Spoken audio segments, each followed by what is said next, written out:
to find them, plot holes, funny scenes and fun moments. Below is a list of fantastic beasts and where to find them goofs. Find out the hidden errors, mistakes and funny moments in the movie. Anachronisms. A theater marquee advertises a show called Tribeca Follies. The neologism Tribeca, an acronym for Triangle Below Canal Street, was not coined until the 1970s.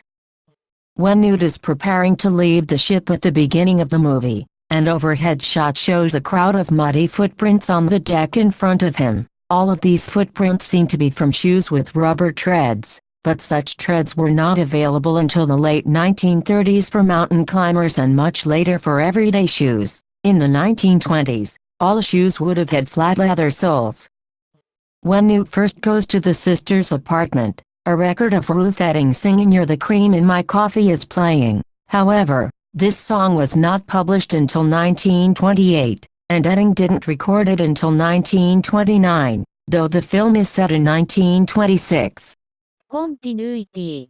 When in Newt's case for the first time, Newt goes from wearing his jacket, vest and tie, to his vest and loose tie, to just his blouse and loose tie, back to his vest and tie again in just a few shots. When Newt chases one of his creatures through Central Park, the park is covered in snow and people are ice skating on a frozen pond. At any other time directly before or immediately after this scene and throughout the movie, there is no snow anywhere, and people are dressed for moderate weather. While inside the suitcase, Jacob encounters an obscurial and Newt explains what it is, but later in the jail cell, Jacob has no idea what it is and Newt has to explain it again. Errors in geography. When Frank, the Thunderbird, leaves New York, he goes towards the sun. As all of the battle happened during nighttime, the sun was coming up and, therefore, Frank went eastwards. Considering he would go back to Arizona, he took the wrong direction. Factual errors. When Scamander arrives in New York, the immigration officer takes his passport and turns it sideways to examine it. The old blue British passport did not have pages that were oriented sideways. Manhattan didn't allow overhead wires, so streetcars used a conduit, an electrified third rail situated in a slot between the rails, to get electricity. Though the streetcars are correctly depicted lacking trolley poles, the conduit is not present. City Hall subway station is situated in a turning loop and only has one track, and not two as depicted.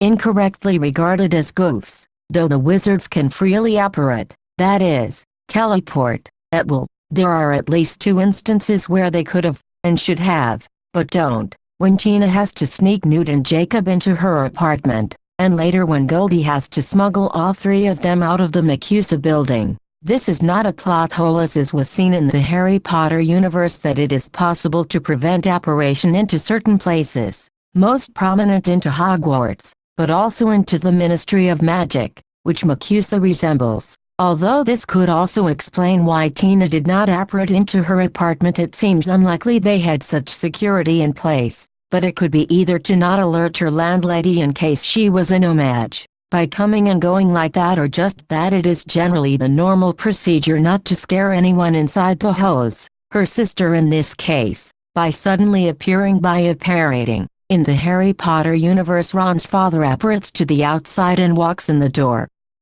Revealing mistakes. In the smashed subway, near the end of the film, Eddie Redmayne kicks a brick which is obviously made of foam.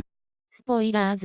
The goof item below may give away important plot points. Plot holes. Grindelwald expects to be imprisoned rather than executed, and to escape, but we have earlier seen that the American wizards will execute major offenders.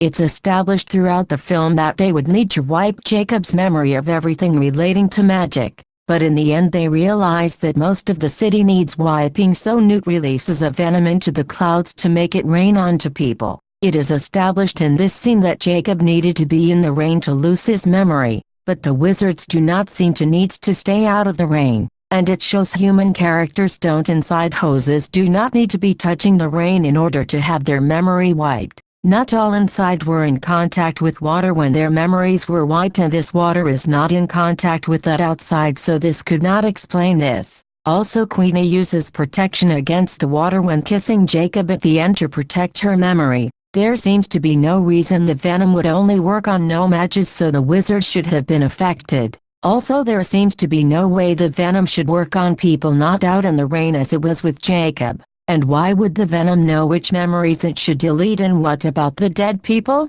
The city is rebuilt by wizards, walking unprotected in the rain, but they cannot raise the dead. Now people may not even remember those they have lost. It is also mentioned that it would only take bad memories, but then most of Jacob's memories of wizardry should have stayed, which it may have according to one of the last scenes when he meets Queenie again. But his memories also go several days back, whereas the other people, should they not only forget this last attack, or also all the previous problems with the Obscuro. So many problems with that scene.